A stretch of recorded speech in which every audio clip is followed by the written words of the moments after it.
자, 오늘 오전에 우리가 함께 보실 하나님의 말씀은 시편 51편입니다.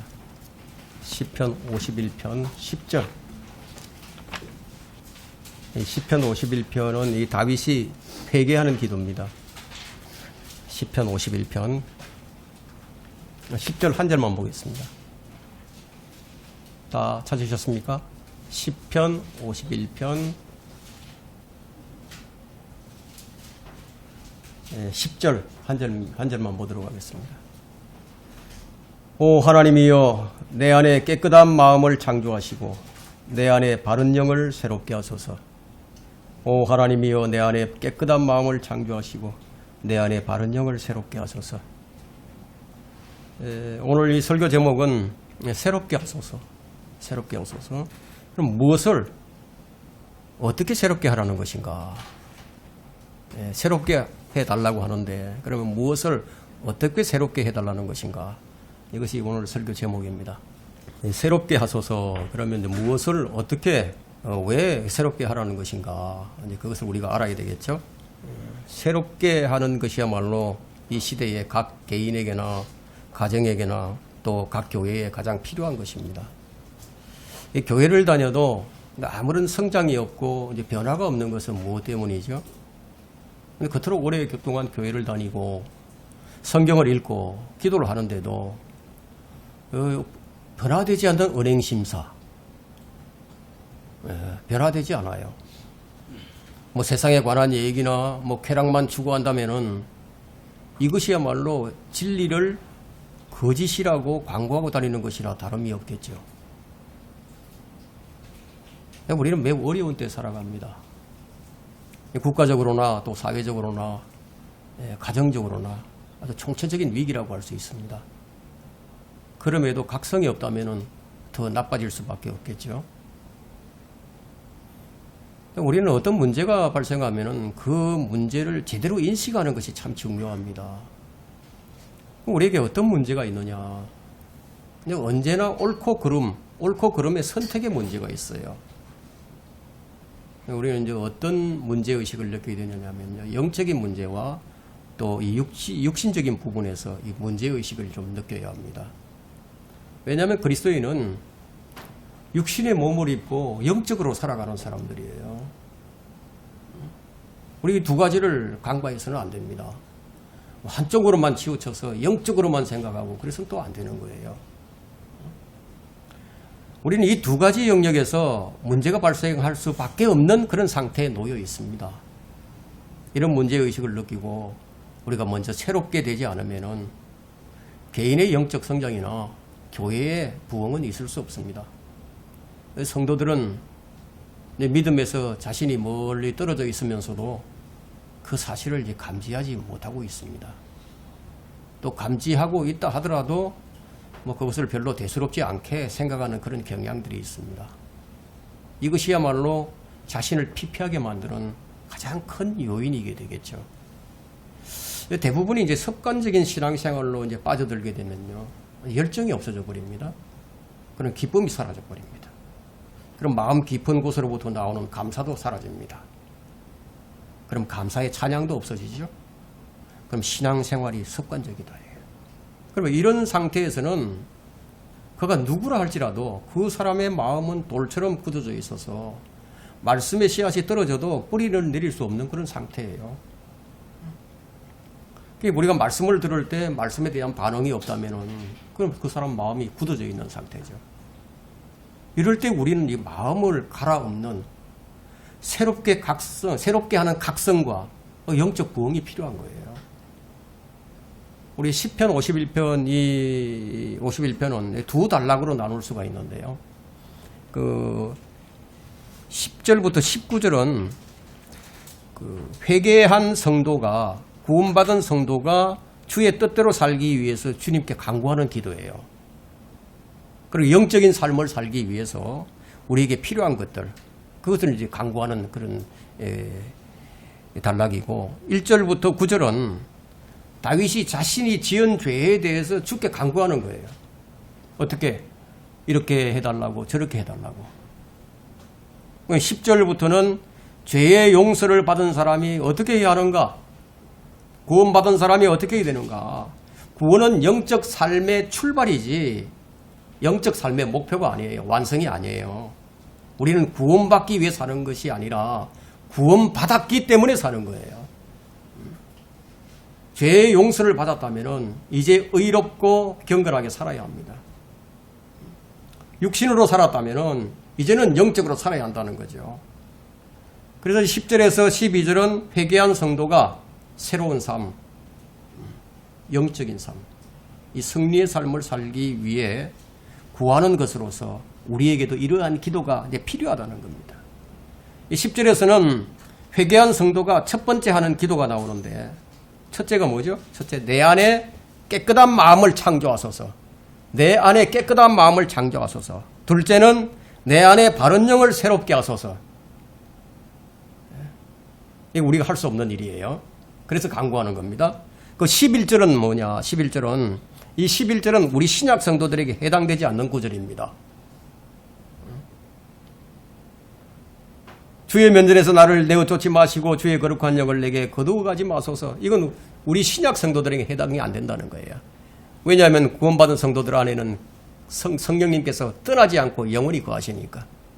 구약 성도들은 이랬다 이거예요. 우리에게는 해당되지 않는다. 그럼 12절은 참 중요합니다. 왜 중요하느냐 하면 주의 구원의 기쁨을 내게 회복시키시고, 우리가 구원의 기쁨을 잃어버릴 수 있거든요. 내가 구원받을 때 너무 기뻤어. 내가 이제 하나님의 자녀가 됐고, 내가 이제 하늘의 소망을 가지게 됐고, 내가 영원히 살 수 있는 영생을 얻어서 너무 기뻤다 이거. 그런데 구원의 기쁨을 잃어버릴 수 있었다는 거예요. 그래서 여기 보니까 주의 구원의 기쁨을 내게 회복시키시고 이런 말씀이 나오죠. 주의 자원하는 영으로 나를 붙드소서. 죄를 지은 사람이 회개한 후에 이제 내가 주의 뜻대로 살겠다는 이런 기도가 영적인 삶을 사는 데 있어서 필요하다는 겁니다. 주님께서 이런 것들을 주시면은 내 안에 이런 영적 부흥이 일어나는 거예요. 사람의 사람됨을 결정하는 것은 그 사람의 마음이에요. 마음이 어떠한가에 따라서 그 사람의 품행이 달라지는 거죠. 사람의 행한 모든 것이 그 마음 속에서 나와요. 우리 마음 속에서 죄악들이 나오는 거예요. 죄는 밖에 있는 것이 아니라 우리 안에 있습니다. 그래서 마가복음 7장 한번 펼쳐보세요. 마가복음 7장 21절부터 23절을 한번 보세요. 이 사람 속에서 나오는 게 뭐가 있는데 어떤 게 나오느냐. 마가복음 7장 21절부터 23절에는 이는 속에서 즉 사람의 마음에서 나오는 것은 악한 생각과 간음과 음행과 살인과 도둑질과 탐욕과 악의와 사기와 방탕과 악한 눈과 하나님을 모독함과 교만과 어리석음이기 때문이니 이런 모든 악한 것은 속에서 나와서 그 사람을 더럽히느니라. 이런 것들이 마음에서 나와 나를 더럽히기 때문에 우리는 마음을 새롭게 할 필요가 있다는 거예요. 그러나 우리가 주목할 것은 내 스스로 내 마음을 깨끗하게 할 수 없다는 거예요. 그게 안 된다는 거예요. 그래서 다윗은 내 안에 깨끗한 마음을 창조해달라고 강구를 합니다. 하나님께서 해달라는 거죠. 달리 말하면 정직한 마음, 깨끗한 마음이 내 안에 없다는 거예요. 하나님 언제나 우리 마음을 먼저 보십니다. 그래서 말씀을 내 마음에 먼저 뿌리시는 거예요. 하나님께서. 깨끗한 마음은 종교로나 교육으로나 훈련으로 되는 게 아닙니다. 내 안에 없는 것이기 때문에 주님께서 창조해 주셔야만 하는 거다 이거예요. 그래서 1절부터 9절을 보면은 다윗은 자신의 본질을 여기서 알게 됩니다. 자신의 본질이 무엇인지. 그 내 안에서 좋은 게 나올 수 없다는 것. 다윗은 자기 안에 깨끗하고 선한 게 없으므로 주님께 이렇게 간구합니다. 내 안에 깨끗한 영을 창조해달라고. 영을 새롭게 해달라고. 마음을 깨끗하게 해달라고. 여러분 에스겔 36장 26절과 27절을 보게 되면요. 한번 펼쳐보시겠습니까? 에스겔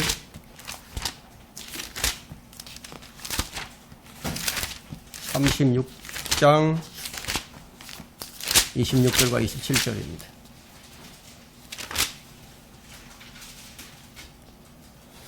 내가 또 하나님께서 하신 말씀이죠. 내가 또 너희에게 새 마음을 주고 너희 안에 새 영을 넣으리라. 내가 너희 육체에서 돌 같은 마음을 제거하고 살 같은 마음을 주리라. 또 내가 나의 영을 네 안에 두어 너희로 나의 규례대로 행하게 하리니 너희가 나의 명령을 준수하고 행하리라. 이렇게 하시면은 이렇게 해 주셔야 새 마음과 새 영을 주셔야만이 우리가 새 사람이 되는 거예요. 바울은 이 점을 알았기 때문에 내 안에 깨끗한 마음을 창조하소서 자기 안에 없는 것을 달라고 간구한 겁니다. 여러분이 가지고 있는 것을 또 달라고 간구하겠습니까? 그럴 필요는 없죠. 내 안에 없으니까. 내게 이것이 필요하니까. 내가 하나님을 섬겨야 되는데 내가 이것이 내게 없습니다. 내가 이것으로 하나님을 섬기겠습니다. 간구하는 거죠. 우리 주님은 우리 마음과 우리 영을 창조하신 분이에요. 스가랴 12장 1절에는 하늘들을 펼치고 복수로 되어 있어요. 하늘이 삼층으로 되어 있으니까 하늘들을 펼치고 땅에 기초를 놓으며 사람 안에 사람의 영을 형성하는 주가 말하노라. 사람 안에 사람의 영을 형성하는 주가 말하노라. 그러니까 다윗은 자기 안에 깨끗한 마음을 창조해달라고, 바른 영을 새롭게 해달라고 기도를 합니다. 삐뚤어진 영, 변질된 영, 죽어버린 영으로는 주님을 섬길 수가 없다는 거예요. 육신의 성품은요, 주님을 섬기는데 아무런 도움이 되지 못해요. 오히려 방해가 됩니다. 육신적인 성품은 하나님과 원수예요. 그런데도 문제는 사람들이 늘 육신의 성품으로 주님을 섬기고자 하는 것이다. 이것은 무엇과 같으냐면 버림받은 카인의 제사와도 같습니다. 근데 오늘 본문의 말씀은 성령에 의한 새로운 출생과는 관련이 없습니다. 왜냐하면 구약시대에는 성령을 잃어버릴 수도 있는 시대였기 때문에 시작시대와는 다릅니다. 구약시대에는 새로운 창조물이 된 사람이 아무도 없었어요. 구약시대에는 성령께서 특별한 목적으로 어떤 사람에게 임했다가 떠날 수도 있었습니다. 사울왕이 그랬죠. 삼손도 그랬습니다. 성령께서 임하셨다가 떠났습니다. 거듭남이란 것은 십자가 이후에 일어났습니다. 십자가 사건 이후. 우리가 이 점을 알아야 됩니다. 우리는 이 본문의 말씀을 교리적으로 또 영적으로 살펴볼 것인데 여기서 다윗이 무엇인가를 알았는데 율법 하에서 용서받지 못할 죄가 있죠. 율법 하에서. 그것이 바로 살인죄와 간음죄입니다. 이건 용서받을 수가 없어요. 다윗이 살인죄를 지었어요. 간음죄를 지었습니다. 용서받지 못한 죄를 지은 것이죠. 자, 우리가 이것을 아는 것이 참 중요합니다. 사실 우리는 어떤 행위로도 용서받지 못할 죄들을 지은 죄인들입니다. 우리는. 행위로는 우리가 용서받지 못해요. 우리가 이것을 알게 되면 다윗의 확실한 자비를 얻을 준비가 된 셈이죠. 용서받지 못할 죄를 지은 우리에게 필요한 것은 딱 하나예요. 오직 주 예수 그리스도의 보혈이에요. 주 예수 그리스도의 보혈밖에 없어요. 이제 누구든지 구원받은 사람이 맞는다면 예수 그리스도의 보혈로서 새롭게 된 사람이에요. 구원받은 사람은 새롭게 되었어요. 이제. 그러면 새롭게 된 사람은 새롭게 사는 것이 당연하죠. 그러나 그렇지 못한 상태가 오늘 우리의 현 상태다는 거예요. 그래서 이런 기도가 필요한 겁니다. 구원의 기쁨을 내게 회복시켜달라는 기도.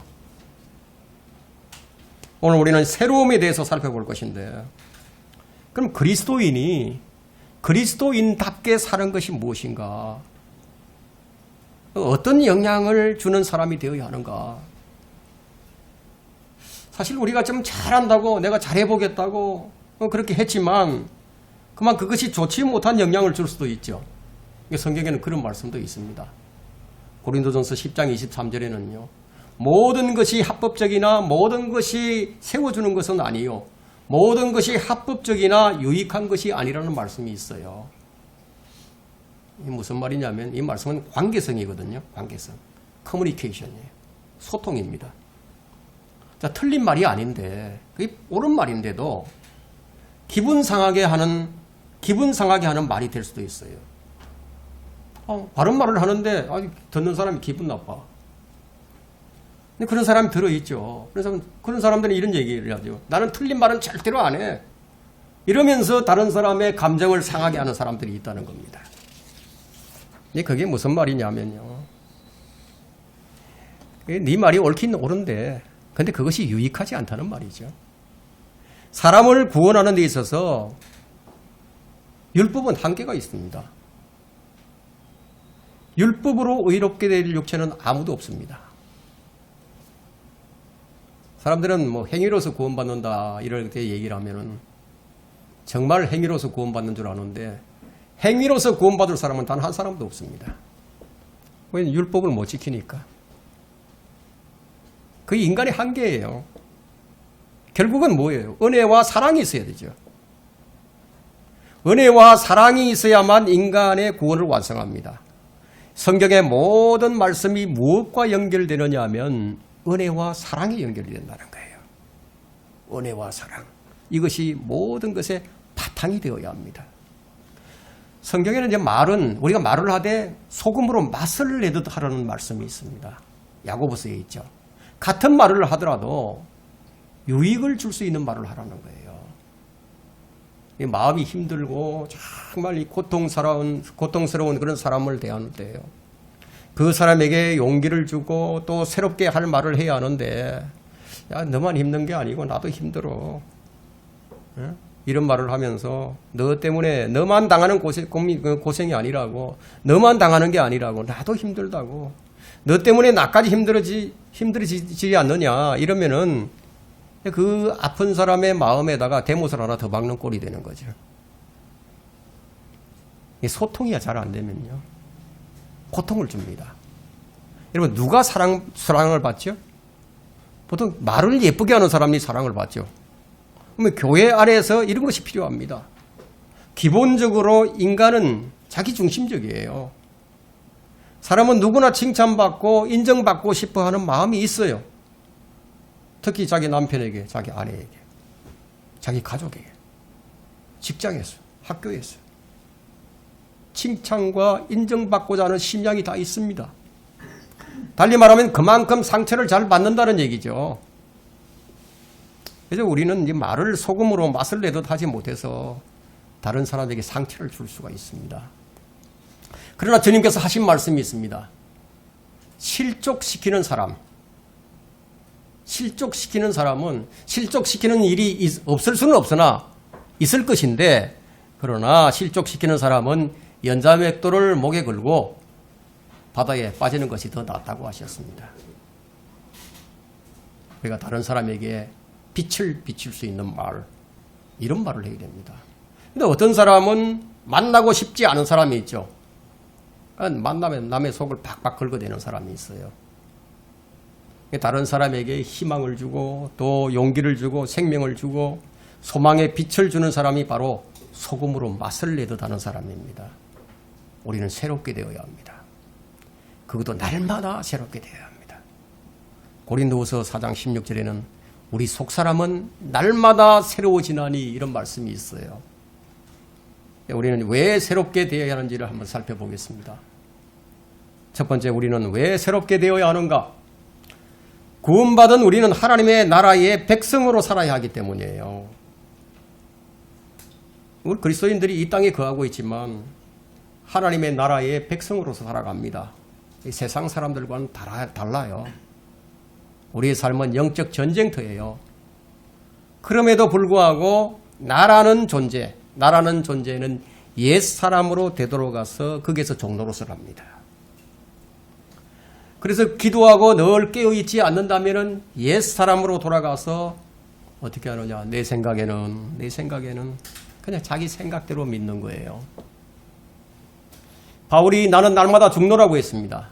이 말이 무슨 뜻이죠? 나는 날마다 죽는다. 쉽게 말하면 나는 날마다 내 자아가 죽고 내 주체가 되는 내 혼이 그리스도로 옷을 입는 거예요. 그래서 날마다 내 혼이 그리스도의 의식을 가지는 거예요. 이게 무슨 말이냐면 내가 사는 것이 내가 아니요 그리스도께서 내 안에 사시는 것. 과거에 나는요 옛사람인 아담 안에 있었습니다. 옛사람인 아담 안에. 이제 구원받은 나는 새사람 그리스도 안에 있습니다. 내가 그리스도 안에 있다는 말은 그리스도로 산다는 말이죠. 이게 새롭게 하소서 이 말의 참된 의미입니다. 이제는 그리스도를 나타내는 내가 되자. 그래서 그것은 그리스도 예수 안에 있는 나, 우리 혼이 그리스도 안에 있을 때 그리스도 안에 있는 믿음을 가질 수가 있는 거예요. 믿음의 결과가 무엇입니까? 우리가 믿었더니 결과가 있었죠. 무엇이에요? 구원이죠. 혼의 구원입니다. 우리가 주 예수 그리스도를 내가 나의 구주로 믿었더니 그 결과가 내 혼의 구원을 받았고 내 영이 살아나고 혼이 구원받는 거 이거거든요. 그러니까 베드로전서 1장 9절에는 이런 말씀이 있잖아요.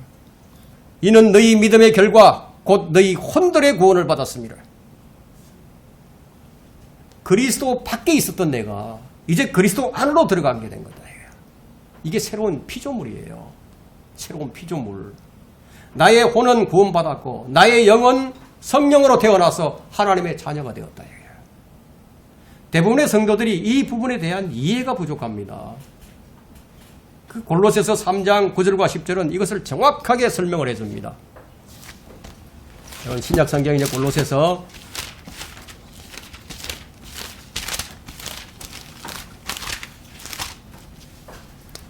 3장 9절 10절 봅니다. 서로 거짓말하지 말라. 너희가 그 행위와 함께 옛사람을 벗어버리라. 그를 창조하신 분의 형상을 따라 지식 안에서 새롭게 창조된 새 사람을 입었으니 이전에 입고 있었던 아담인 옛사람을 벗고 새 사람인 예수 그리스도를 입게 된 것이라는 거예요. 이렇게 영적인 사람이 되었음에도 자꾸만 아담 안에 있었던 과거의 나로 되돌아가기 때문에 여전히 육신적인 삶을 사는 거예요. 그래서 날마다 마음을 새롭게 해야만 하는 상황에 놓여 있습니다.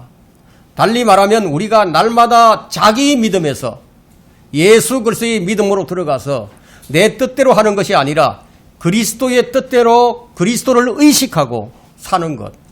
이게 깨어있으라고 하신 말씀의 의미예요.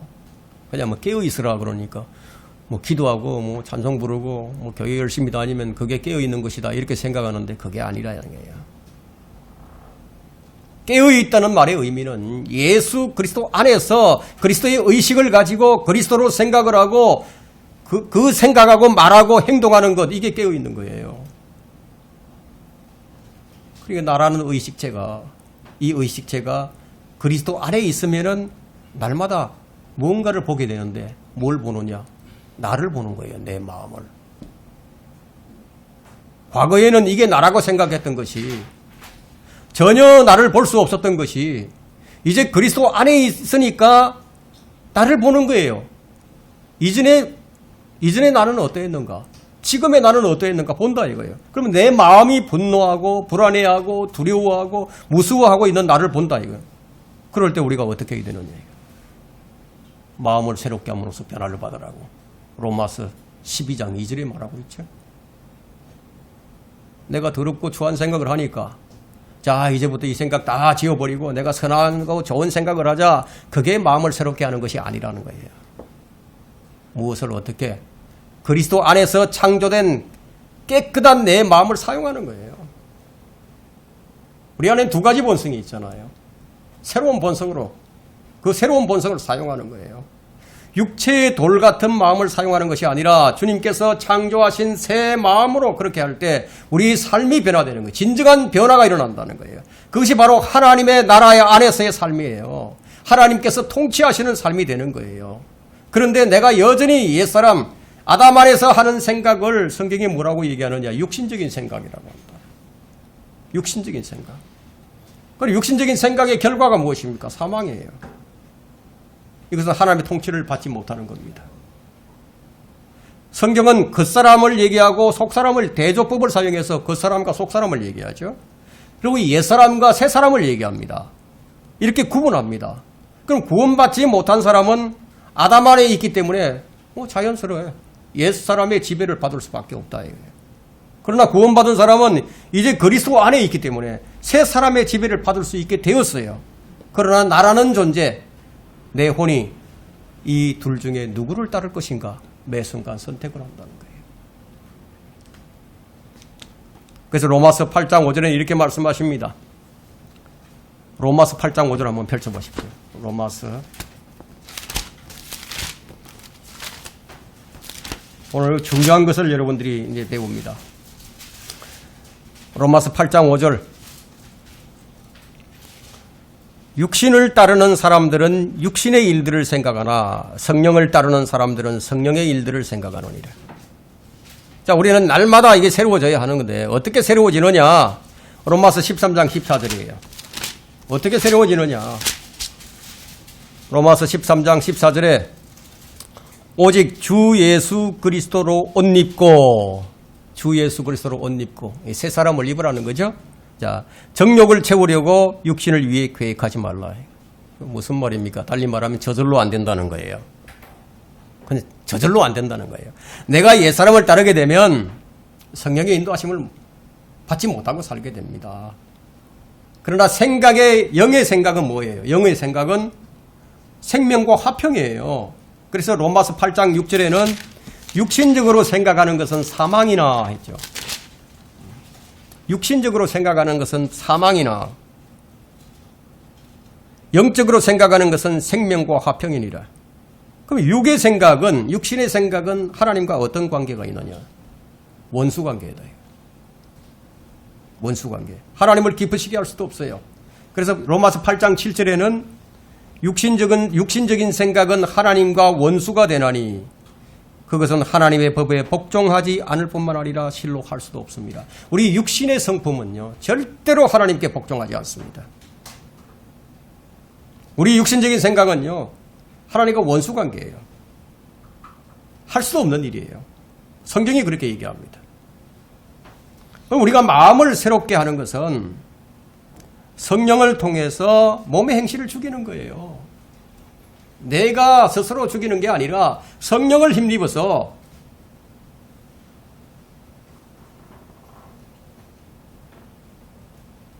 그리스도 예수 안에 있는 나는 육신을 따르지 않고 성령을 따라 행하게 됩니다. 그러나 아담 안에 있는 나는 성령을 따르지 않고 육신을 따라 행합니다. 이렇게 늘 반복하는 내가 내 안에 있다는 거예요. 그럼 늘 마음을 새롭게 해야 하는 이유가 바로 여기에 있는 겁니다. 골로새서 3장 12절에는 이에 관한 말씀이 있어요.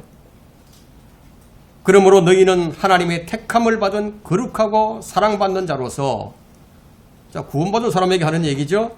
하나님의 택함을 받은 거룩하고 사랑받는 자로서 자비로운 마음과 친절과 마음의 겸손과 온유와 오래 참음으로 옷 입으라. 거듭난 사람에게 말합니다. 우리는 하나님의 새로운 창조물입니다. 이제 하나님의 나라 안에서의 삶, 예수 그리스도 안에서의 삶, 혼이 구원받고 영이 거듭난 삶, 이제부터의 삶은 몸의 구속을 기다리면서 그리스도 안에서 삶을 살아야 하는 삶이 주어졌다는 거예요. 저는 몸의 구속을 받는 날을 가장 소망하고 있습니다. 여러분들도 마찬가지겠지만 우리 예수 그리스도의 동일한 몸을 입게 될 텐데 생각만 해도 희열이 끌어오릅니다. 예수님께서 부활하신 후에 제자들이 있는 곳에 문이 다 닫혀 있었어요. 문이 열리지도 않았는데 들어오셨어요. 순식간에 사라져버립니다. 시간과 공간을 초월합니다. 먹을 수도 있고 안 먹어도 돼요. 천사와 같은 몸이 된다는 거예요. 이게 성경의 얘기를 합니다. 우리 몸의 구속을 우리가 기다리고 있다는 거예요. 주님이 오시면은 우리가 그 몸을 입게 된다. 눈 깜짝할 순간에 변화되리라.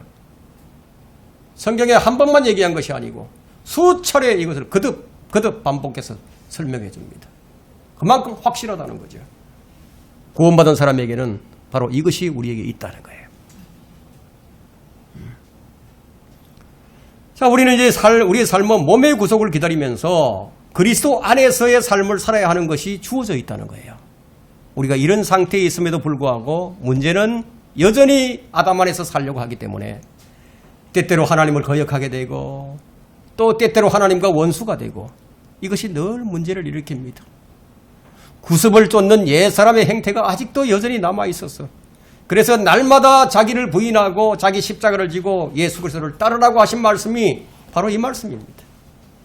자기 마음을 날마다 새롭게 하는 삶을 살아야 한다는 거예요. 무엇으로? 성령을 힘입어서. 가장 중요합니다. 이게 없으면 다 헛일입니다.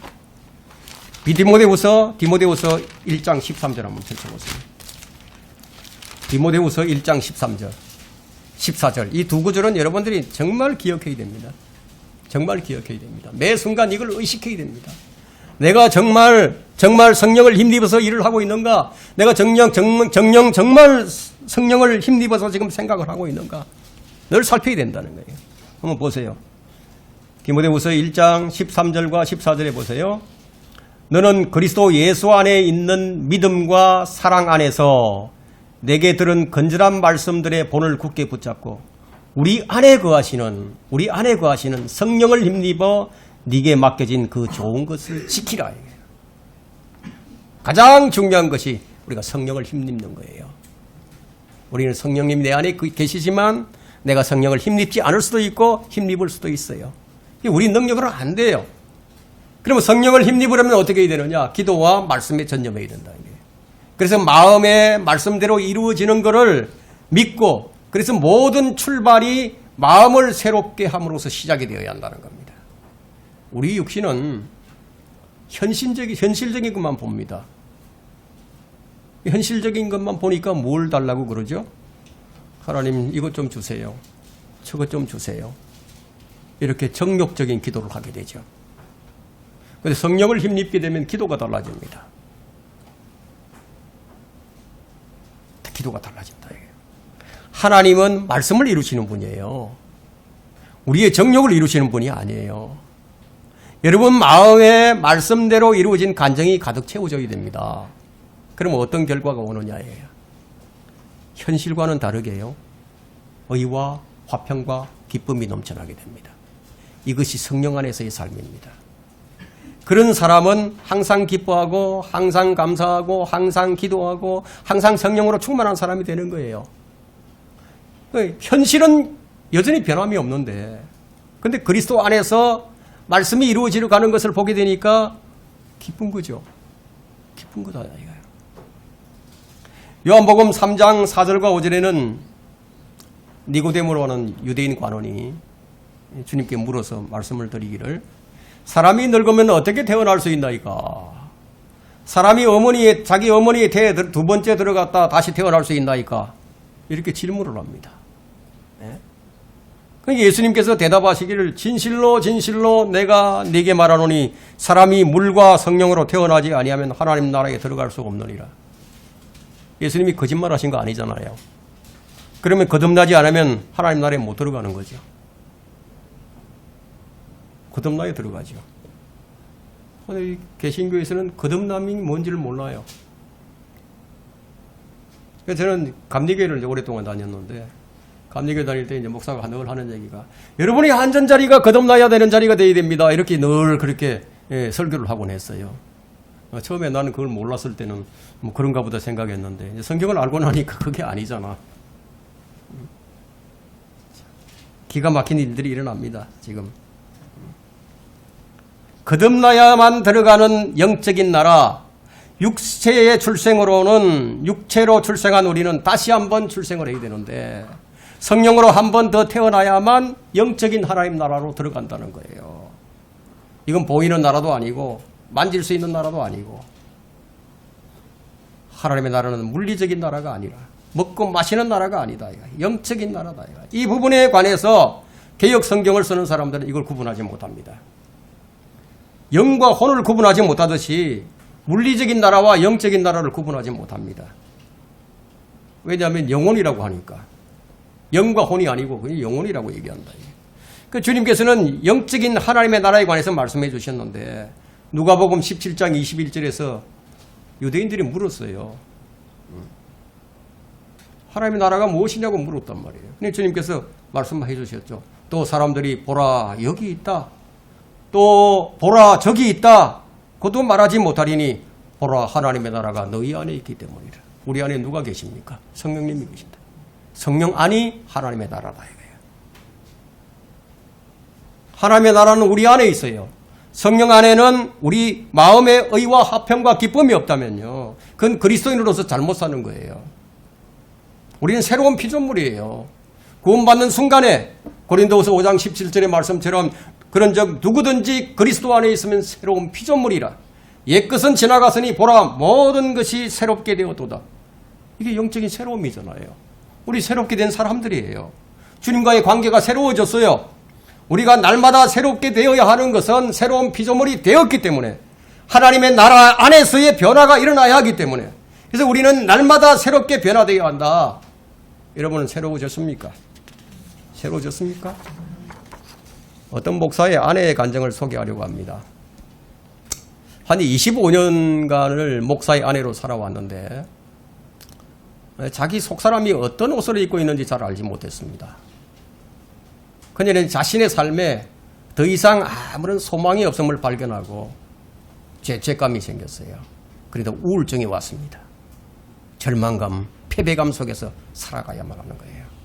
살아도 사는 게 아니었어요. 목사의 아내로서 이건 뭐 말을 할 수도 없고 그러나 그는 최소한 자신에게는 정직했습니다. 자신의 마음 상태를 위선으로 덮으려고 하지 않았습니다.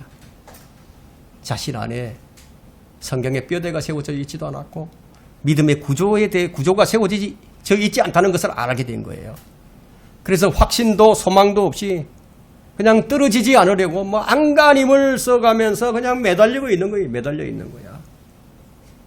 그저 그냥 초라한 그의 결심이 안 떨어지려고 하는 이 결심이 그를 지탱해 줄 뿐이었죠. 그녀는 거듭나지 못했습니다. 오 하나님이여 내 안에 깨끗한 마음을 창조하시고 내 안에 바른 영을 새롭게 하소서. 이게 필요하죠. 무엇이 문제였습니까? 주님과의 친밀한 교제가 한 번도 없었어요. 그냥 찬송을 불러도요. 그냥 감정을 그냥 없는 감정 만들어서 몰입을 해서 부를 뿐이고 마음 깊은 곳에서 올라오는 영어로 하는 찬송은 불러본 적도 없어요. 거듭나지 못했기 때문에. 성경 말씀도 그냥 주문을 외우듯이 그냥 외울 뿐이었다. 이게. 무엇이 문제였습니까? 그녀는 진정으로 주님을 만난 적이 없었어요. 그러다 어느 날 어떤 목사의 복음 설교를 듣고 변화가 일어납니다. 그녀는 그동안 복음 설교를 듣지 않은 것이 아니었어요. 수도 없이 들었습니다. 영접 기도도 수도 없이 했어요. 그러나 그녀는 진정 주님이 어떤 분이신지 잘 몰랐습니다. 그분을 진짜로 아는 게 아니었어요. 저는 이런 사람들을 무수히 보아왔습니다. 그런데 그날 그녀는 설교를 통해서 주님이 어떤 분이신지 진짜 알게 되는 거예요. 늘 들어왔던 말씀인데 그날 새롭게 들린 거예요. 그런데 그 말씀을 들은 후에 밖으로 나오니까 너무나 맑게 갠 하늘과 이 산꼭대기에 만년설이 막 빈다고 있는 거예요. 마치 눈을 가리고 있던 덮개가 벗겨져 나간 그런 느낌이었습니다. 그리고 차를 타고 돌아오는 도중에 내 평생에 가는 길 수운탄에도 내 평생 가는 길이라는 찬송이 이제 울려 퍼지는 거예요. 노래 가사가 실제가 되어서 마음속에서 녹아 들어오는 것만 같았습니다. 그 목사의 아내는 평생 처음으로 내 영혼 평안해라는 고백을 진심으로 한 겁니다. 이것이 위로부터 오는 평안입니다. 그녀를 만난 사람들이 무슨 좋은 일이 있느냐고 물어보는 거예요. 뭐 이전에 부르던 노래를 여전히 똑같이 부르고 이전에 알던 말씀을 그냥 보는데 마치 처음 보는 것만 같아요. 말로만 다 할 수 없는 기쁨이 그냥 평강이 찾아온 거예요. 실망스러운 환경은 여전히 그대로인데 그러나 이전과는 다른 사실을 그녀는 알게 됩니다. 그리스도 안에 거하는 것이 얼마나 자유한지 목사의 안으로서 25년이 지난 후에야 비로소 자유함을 얻은 거예요. 여러분 로마서 8장 2절을 한번 봅시다.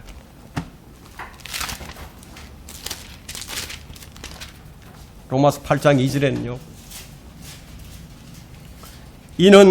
이는 그리스도 예수 안에 있는 생명의 성령의 법이 죄와 사망의 법에서 나를 해방시켰기 때문이라. 바로 이것이에요. 해방을 얻은 거예요. 비로소 새로움을 입은 거예요. 여러분은 어떻습니까? 여러분 이런 경험을 해보신 적이 있으십니까? 죄와 사망의 법에서 해방된 경험. 우리는 새롭게 되어야 합니다. 새롭게 되는 것은 하나님의 뜻이기 때문이에요. 새롭게 하소서라는 기도라고 기도하는 것은 주님의 뜻대로 하는 기도예요. 주님께서 기뻐하시는 기도입니다. 주님께서는 너희 생각의 영 안에서 새롭게 되라고 에베소서 4장 23절에 말씀하셨습니다. 그리스도인은 새롭게 된 생각의 영으로 살아가는 사람들입니다. 생각이 새롭게 된 사람은 말이 새롭게 되고 생활 역시 새롭게 됩니다. 사람이 새로워집니다. 왜냐하면 그 생각이 주님의 생각이기 때문에. 새롭게 된 사람은 그 생각의 영 안에서 생각을 하게 되고 그 생각에 따라서 살아갑니다. 아직도 뭔가 불안하거나 뭔가 두려워하거나 그런 생각이 떠오른다면 이 영적인 일들을 생각할 수 없다면 진지하게 오늘 이 말씀을 여러분에 적용시켜야 합니다. 주를 위한 생각이 없다거나 아직 자신이 새롭게 되지 못하고 이 두려워하는 영에 사로잡혀 있는 거예요. 구원받았다고 누구나 다 온전한 것은 아닙니다.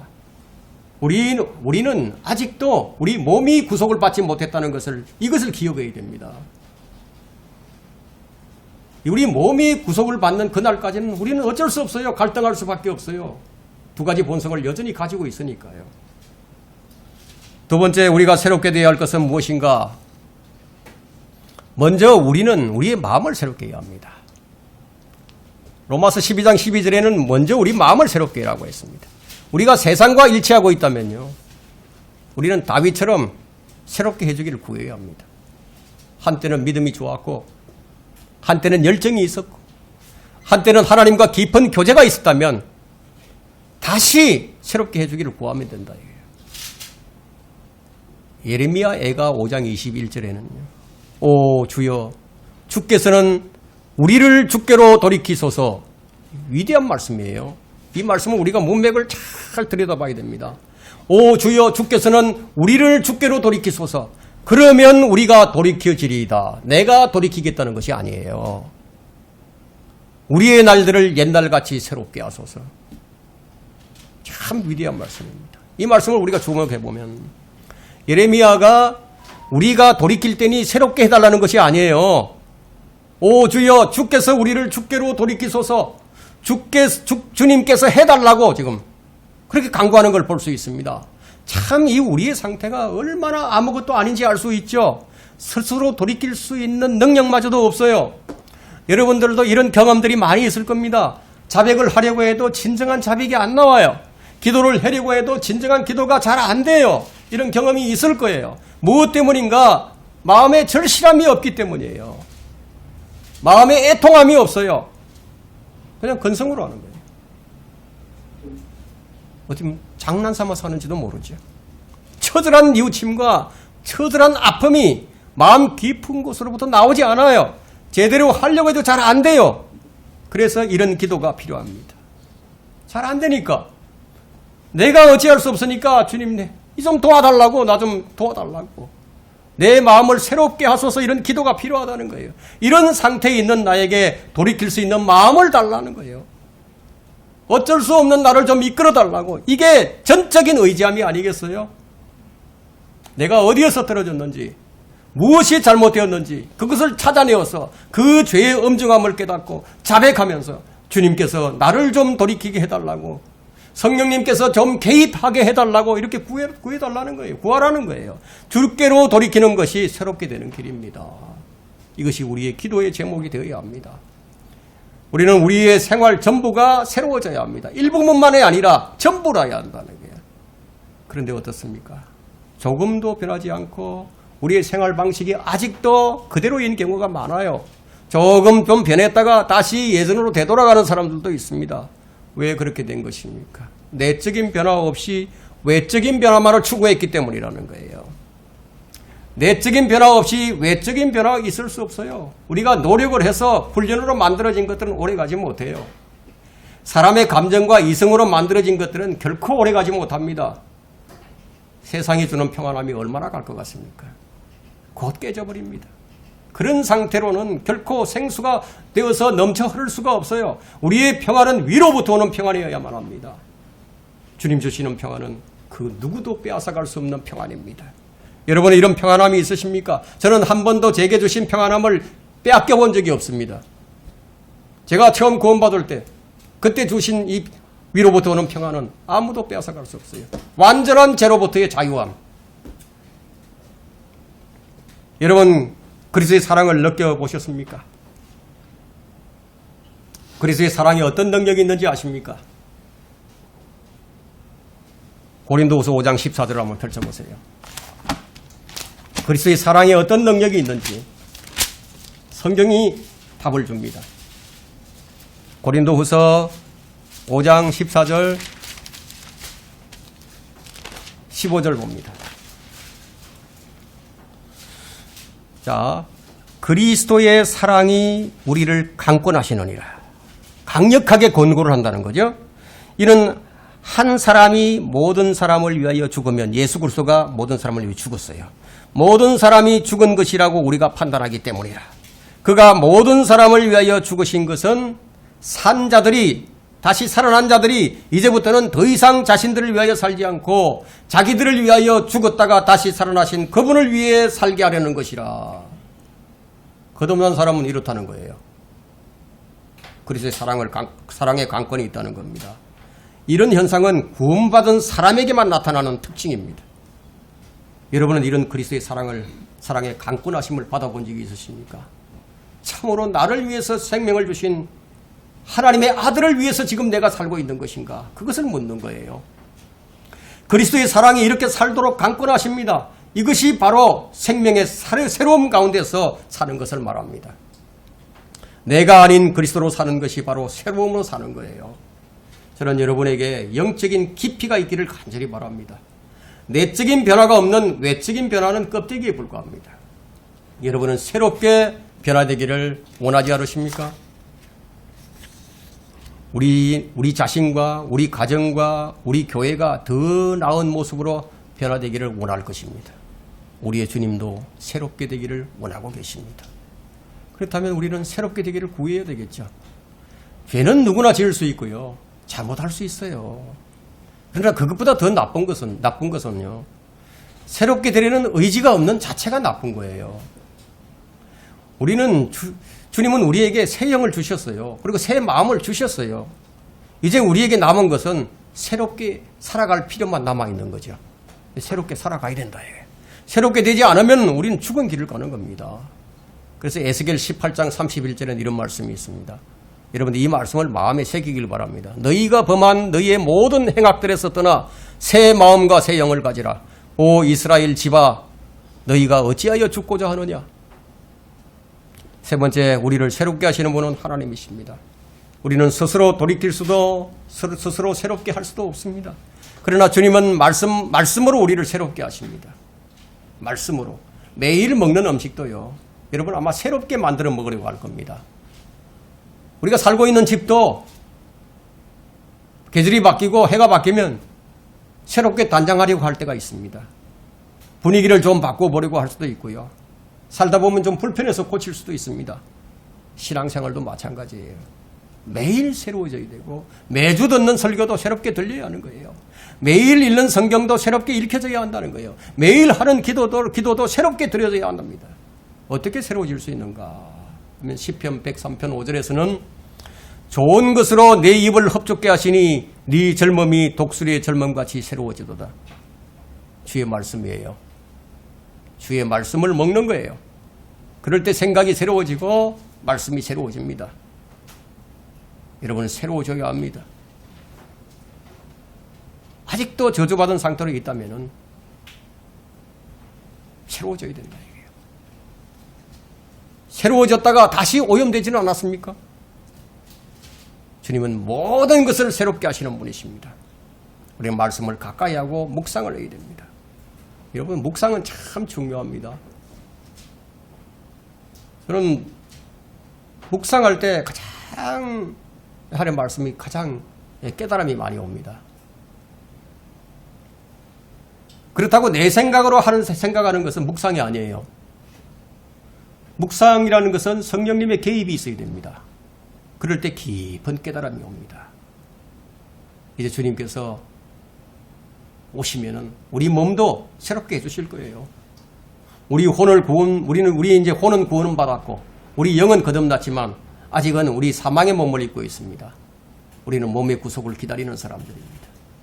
우리 구주이신 예수 그리스도께서 오실 때에, 그때 우리는 우리의 천한 몸을 벗어던지고, 새로운, 영광스러운 주의 몸과 같이 변화될 겁니다.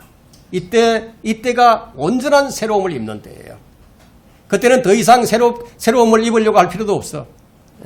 완전히 달라진다는 거예요. 이것은 구원받은 사람에게는 정해져 있는 불변의 법칙이에요.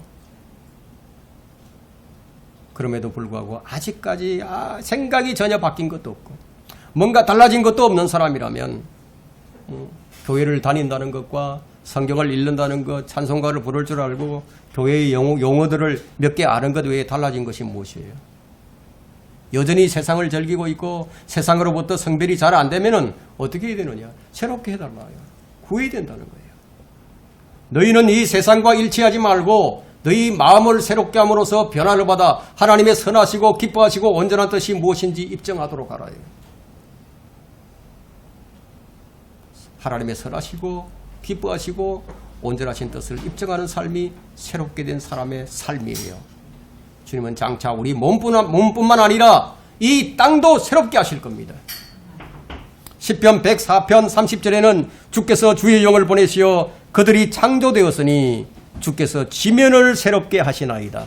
여러분, 지면을 새롭게 하시는 것이 이사야서에 다 나와 있잖아요. 주님이 이 땅에 세우실 그리스도의 왕국입니다. 저주가 그치고 저주가 그친 땅은 가시와 엉겅퀴를 내는 대신에 각종 좋은 것을 내게 됩니다. 요한계시록 21장 5절에는요. 또 보좌에 앉으신 분이 말씀하시기를 보라 내가 만물을 새롭게 만드노라 하시고 내게 말씀하시기를 이 말씀은 참되고 신실하니 기록하라. 우리는 모든 것이 새로워지고 새롭게 하시는 그날을 우리가 기다립니다. 결론은 우리를 새롭게 하소서라는 간구의 의미는 우리 스스로 우리 자신을 새롭게 할 수 없다는 사실을 전제로 한 간구예요. 이 점을 여러분들이 깊이 인식하시고 금년 한 해 우리는 새로운 마음, 새로운 영, 새로운 생각을 가지고 새로운 피조물로서 살아가는 성도들이 되어야 합니다. 주님께서 원하시는 것이 바로 이것입니다. 영적 부흥, 이 부흥의 불길이 타올라 하나님의 나라에 대한 헌신의 불꽃으로 일어나야 합니다. 우리 안에 주어진 하나님의 나라를 새롭게 하면서 우리 마음밭을 새롭게 하고 우리의 모든 것을 새롭게 하시는 주님의 은혜를 풍성히 누리기를 바랍니다. 새해 제가 여러분에게 권면으로 드리고 싶은 말씀은 바로 아까 우리가 읽었던 디모데후서 1장 13절과 14절 말씀입니다. 여러분이 주목할 것은 성령을 힘입어 자의적으로 하지 말고 성령을 힘입어서 디모데후서 3장 13절과 1장 13절과 14절을 읽고 설교를 마치도록 하겠습니다. 너는 그리스도 예수 안에 있는 믿음과 사랑 안에서 내게 들은 건전한 말씀들의 본을 굳게 붙잡고 우리 안에 거하시는 성령을 힘입어 네게 맡겨진 그 좋은 것을 지키라. 이 말씀이 여러분의 좌우명이 되기를 바랍니다. 그러면 여러분은 날마다 새로워질 것입니다.